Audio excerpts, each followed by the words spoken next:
जोङो रंजालि बैसागुखौ नैबे रायमना जंगल रिट्रिटआव जोङो UPPL उइमेन विंसनि जानानै जोङो बेहाय लादों। बेवहाय जोङो खालि UPPL नङा माने ससियेल वार्कार हिसाबै लादों आरो जोङो जोबोद खुसि मोननानै बे प्रग्रामखौ जोङो लानाय जादों आरो बेहाय जोंनिनो मानगोनां लफाइनि अनार मानगोनां मिताली बसुमतारी बायद'आ बे प्रग्रामखौ जोङो लानानै होदों। दा जोंना माने आइजोफोरखौहाय माने जोंनि कालचार बर'नि जे हारिखौ जाहाथे दा गोमालांथों होननानै जोङो बे प्रग्रामखौ लानाय जादों।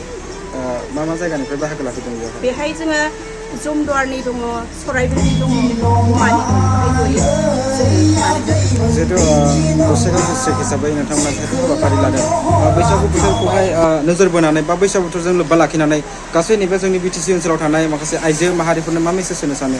आङो बेखौनो आइजो माहारि हिसाबै बे मेसेजखौ होगोन जे जोङो बैसागुखौ बयबो रंजा बाजायै जोङो फालिनांगौ आरो वेलकाम खालामनांगौ। बेहाय खालि पार्टिनिल' नङा, जोङो आइजो हिसाबै बिमा माहारि हिसाबै जोङो बे माने जोंनि हारिया जाहाथे दागोमालांथों होननानै जोङो बेखौ जांख्रिखांनांगौ। बैसागु बोथोर होनबाथाय जोंना माने ओरैबायदि जांख्रिखाङो माने जों थानोनो हाया आरो बेवहाय माने उन्दैनिफ्राय लानानै माने जों बर'आथ' मोसानायावहाय माने बाहागो लाखायोखा आरो बैसागु सफैब्ला जोङो बेखौ बांसिन कालारफुल खालामो रंजानायजों।